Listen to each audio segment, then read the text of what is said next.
Ma mère a pris le parti de ma femme après qu'elle m'a trompé, j'ai donc coupé les ponts avec eux. Maintenant, des années plus tard, ma mère veut se réconcilier. Hier soir, ma femme depuis 7 ans a décidé de passer une soirée tranquille.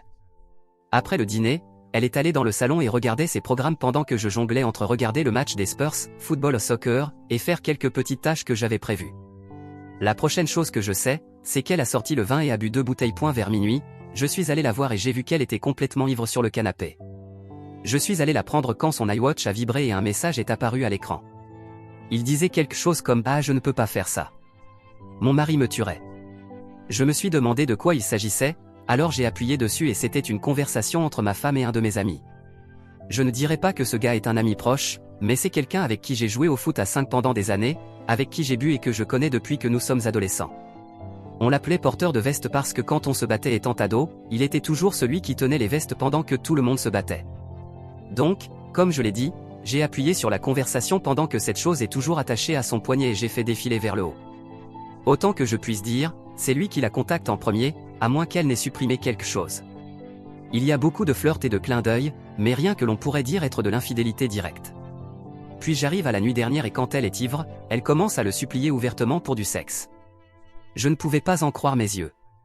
Je paraphrase ici parce que je ne me souviens pas des mots exacts, mais elle disait des choses comme combien elle l'avait toujours voulu, que personne ne le saurait jamais s'il voulait faire quelque chose, et la dernière chose qui m'a tué était qu'elle était excellente pour garder des secrets. J'ai essayé de faire défiler son montre, mais je n'ai trouvé aucun autre message et je ne connais pas le code de son téléphone. Je l'ai mise au lit et je suis juste resté dans la cuisine sous le choc jusqu'à ce que je m'endorme. Ensuite, je me suis levé pour aller travailler vers 5h30. Quand je suis monté dans mon fourgon de travail, je me suis juste affalé sur le volant et j'ai réalisé que je ne pouvais pas affronter cela.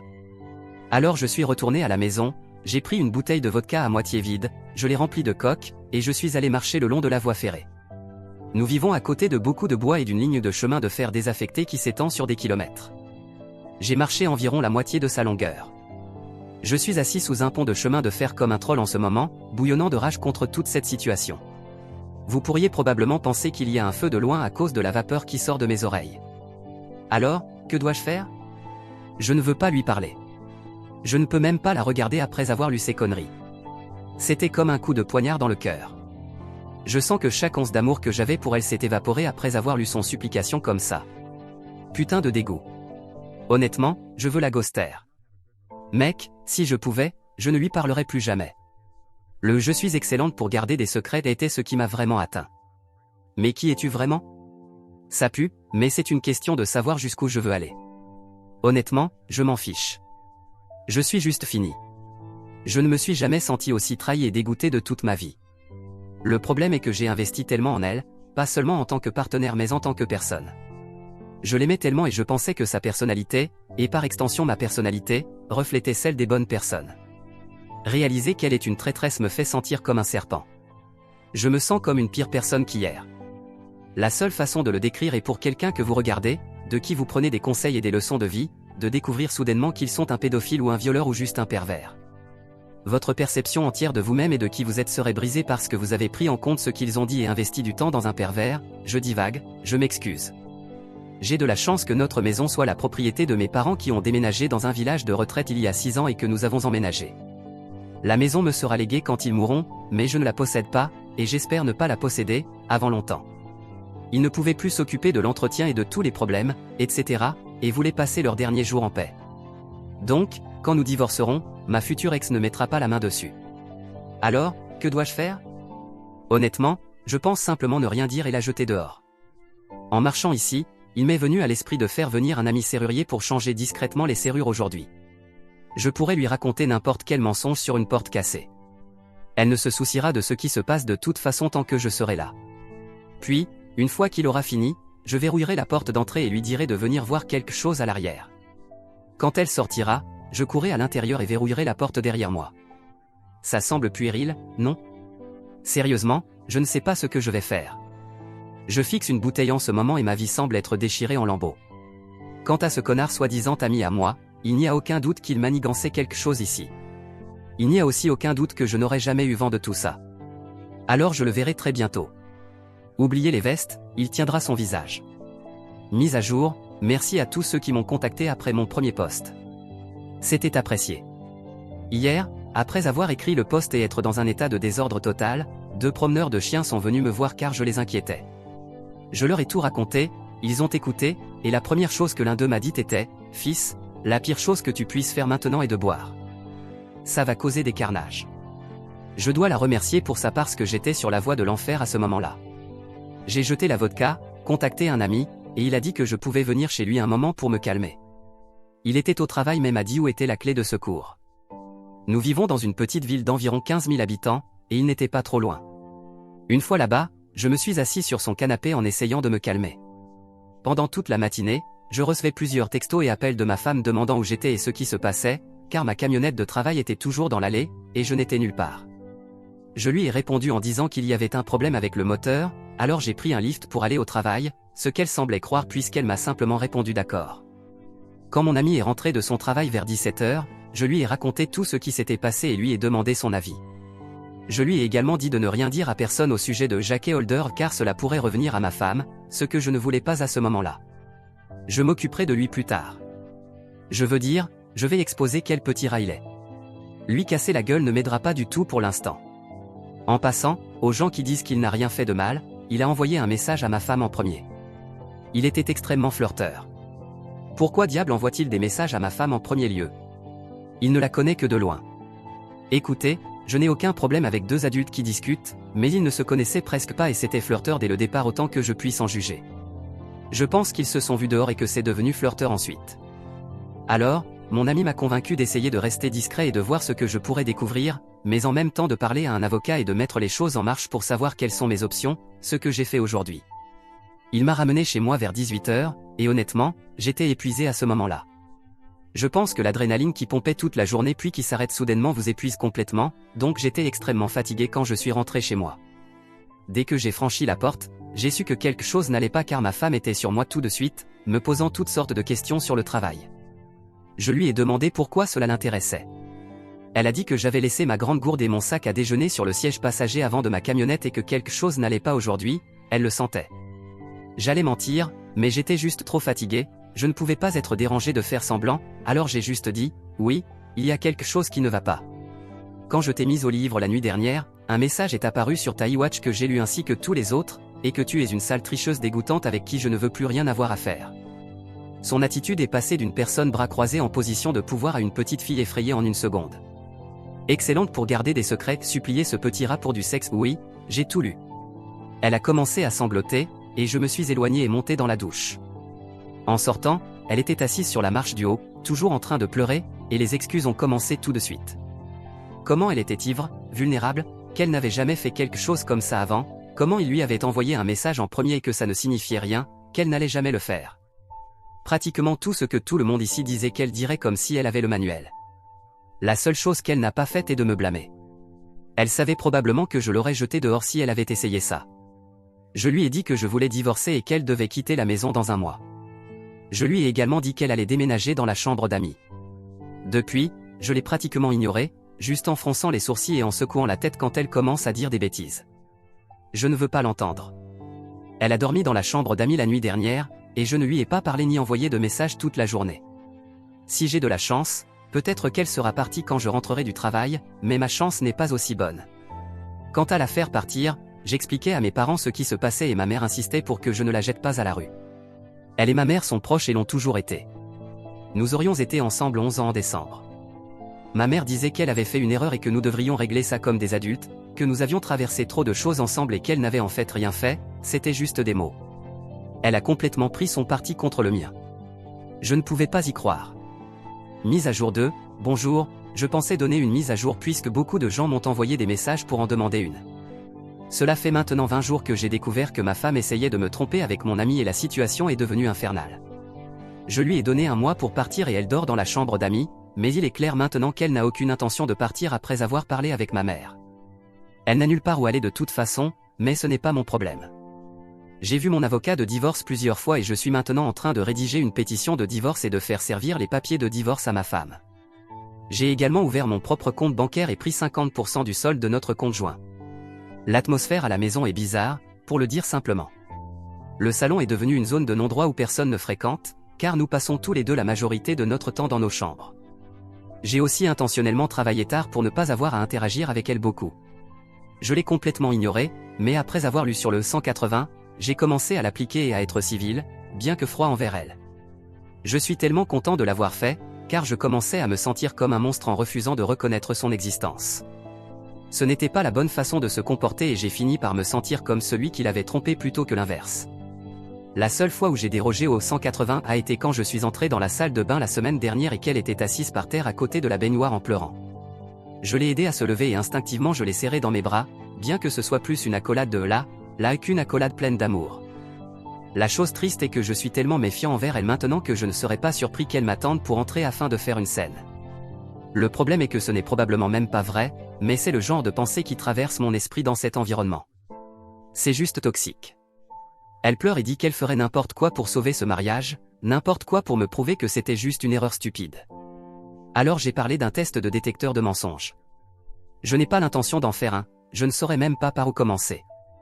Je voulais juste voir sa réaction. Elle était partante, bien jusqu'à quelques heures plus tard quand elle est venue me voir, tablette à la main, disant que les détecteurs de mensonges ne sont pas précis et que l'anxiété et le stress peuvent donner de faux résultats, et avec son trouble anxieux et tout.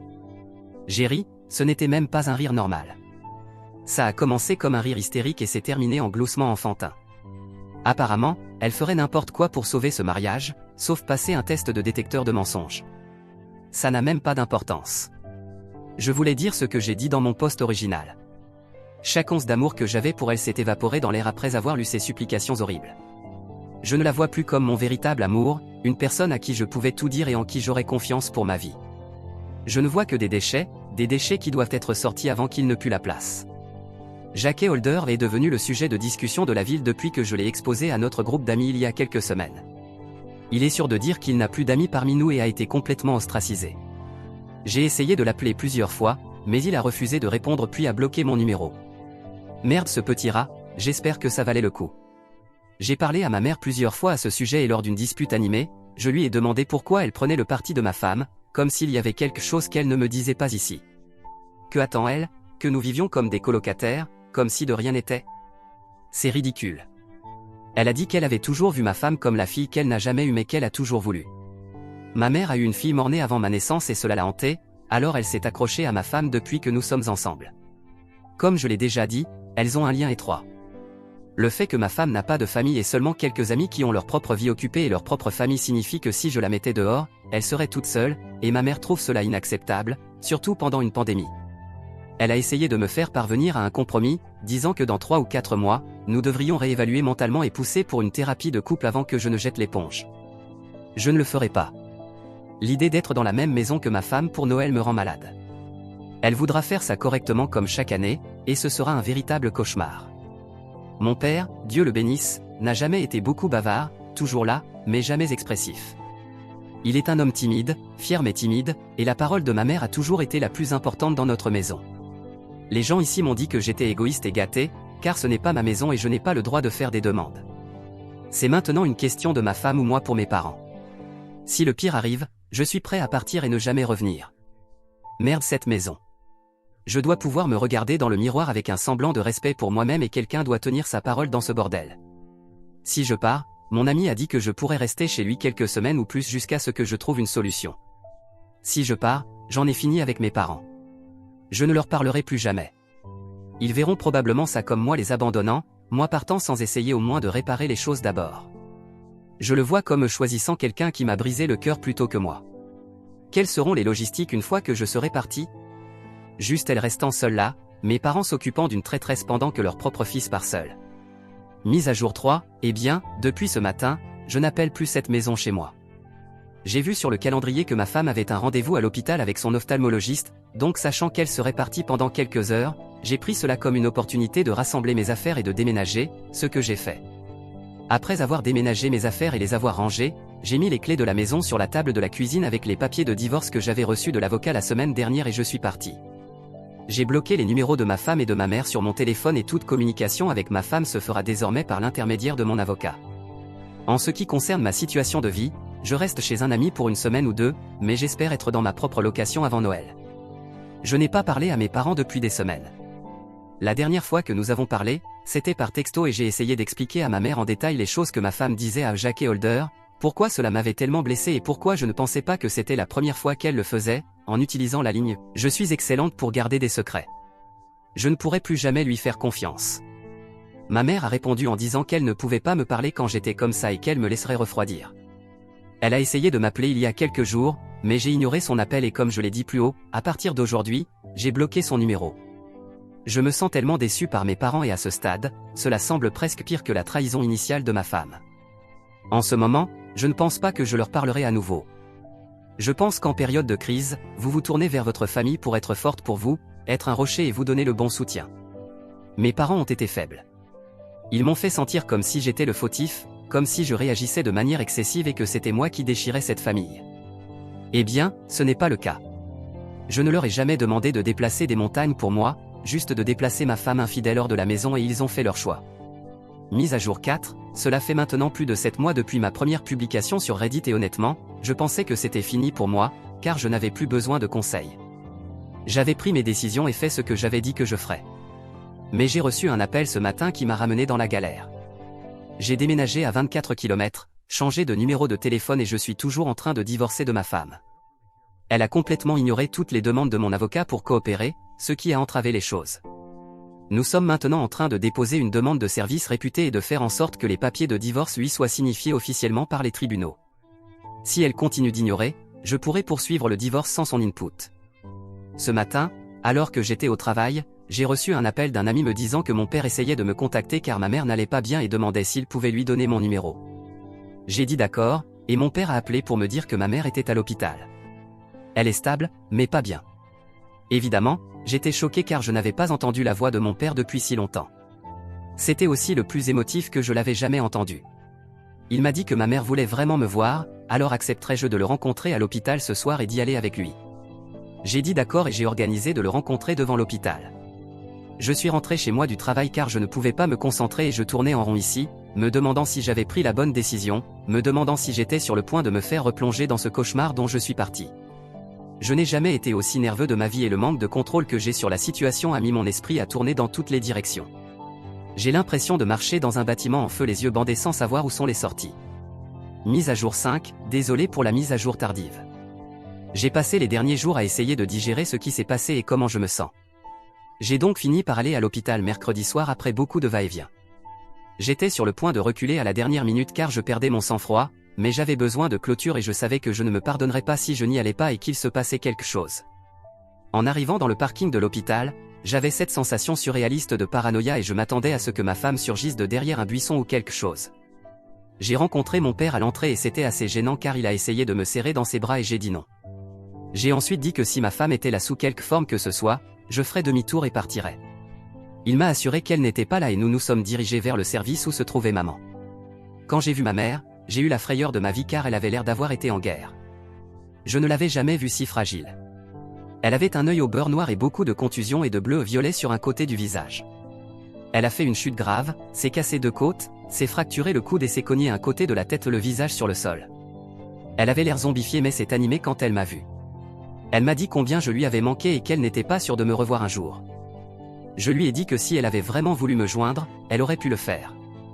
Nous avons parlé un peu de ce qui s'était passé et comment elle était restée à terre pendant quelques heures avant que mon père ne la trouve, et qu'elle était déterminée à redevenir normale et à réparer les ponts avec moi. J'ai évoqué ma femme et que je poussais pour le divorce mais qu'elle ignorait les lettres ou ne les recevait pas, alors j'ai demandé si elle était toujours dans la maison. Maman a admis qu'elle l'était et papa a commencé à avoir l'air mal à l'aise. Je me suis juste détourné avec dégoût. Maman a commencé à dire combien ma femme était perdue sans moi et qu'elle n'allait pas bien. Je savais alors que rien ne changerait. Elle n'avait pas eu d'épiphanie ou vu les choses d'une nouvelle perspective, elle voulait juste que le statu quo revienne. Elle a dit que la maison était mon chez-moi et le serait toujours, mais je lui ai dit que je n'en voulais pas.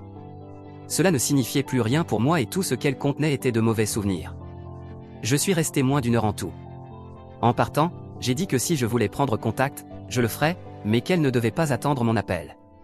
Quand papa m'a accompagné dehors, il m'a demandé si je garderais le contact avec lui et j'ai dit que je le ferais, que ce soit bien ou mal, je ne sais pas, le temps le dira. En rentrant chez moi, mes émotions étaient un peu partout, de la tristesse à la colère, mais je suis content d'y être allé. Je ne pouvais pas m'empêcher de penser à ma femme et à ce qu'elle signifiait pour moi.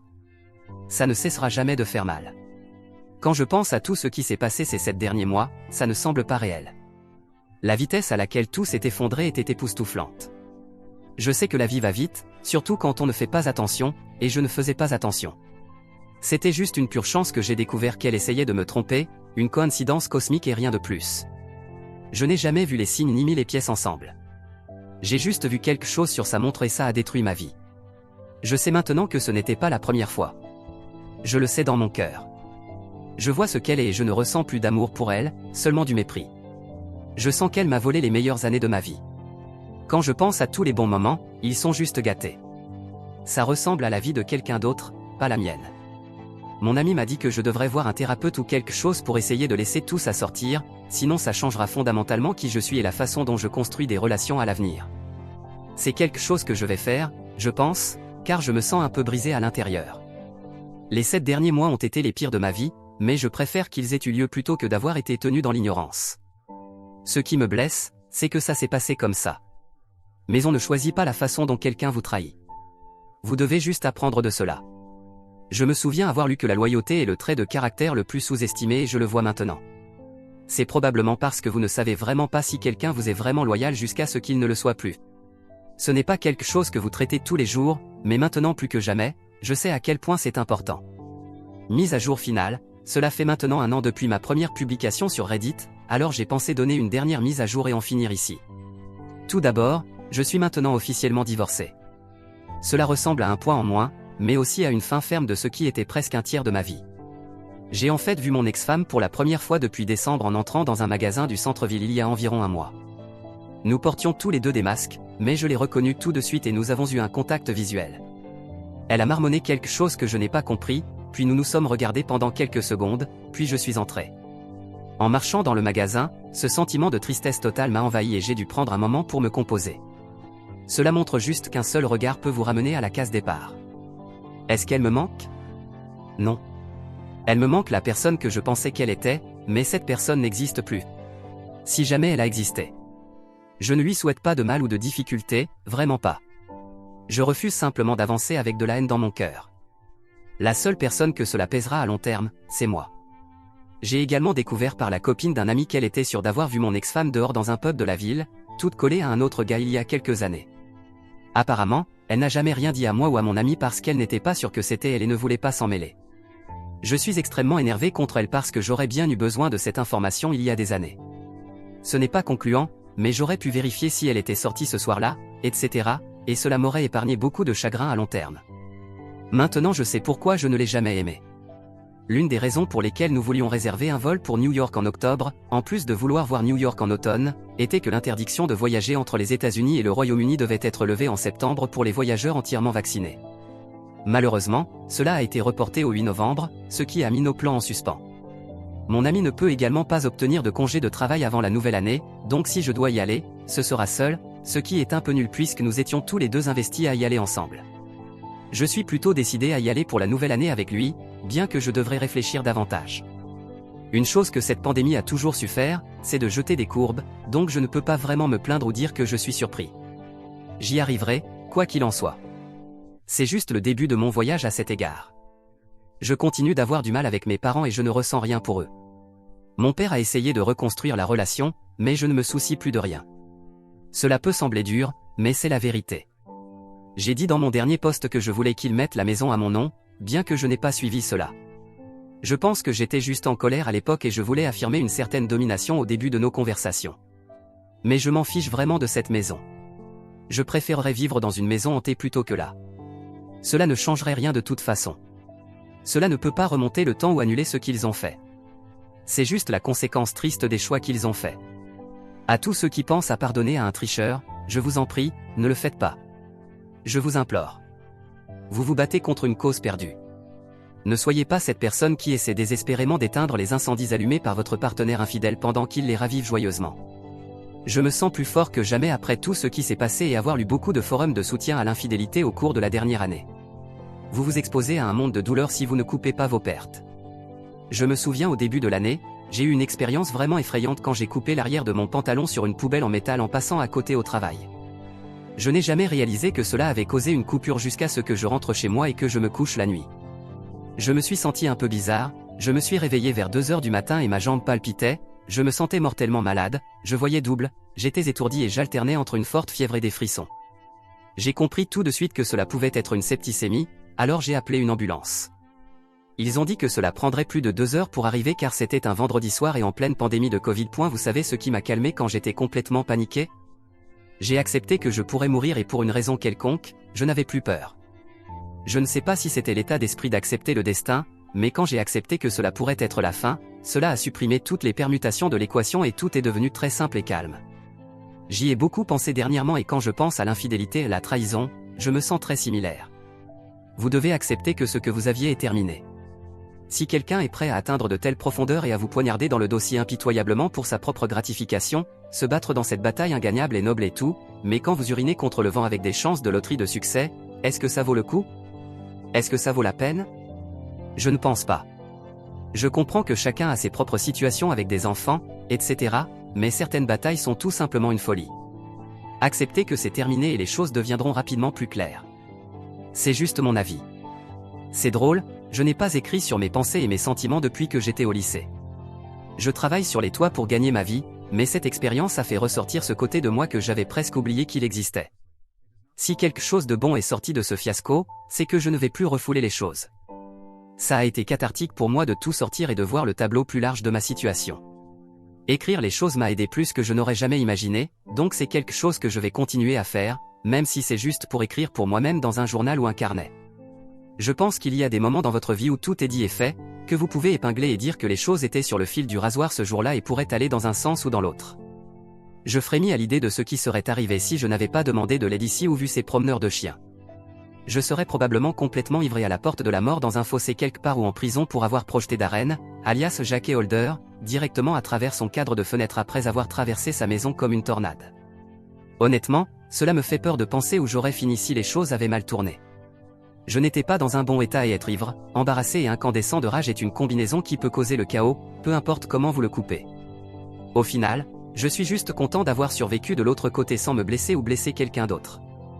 La plupart de mes publications ont été sur les tenants et aboutissants de ce qui se passait, cependant, je pense que les dernières ont été davantage sur comment je me sens par rapport à ce qui s'est passé.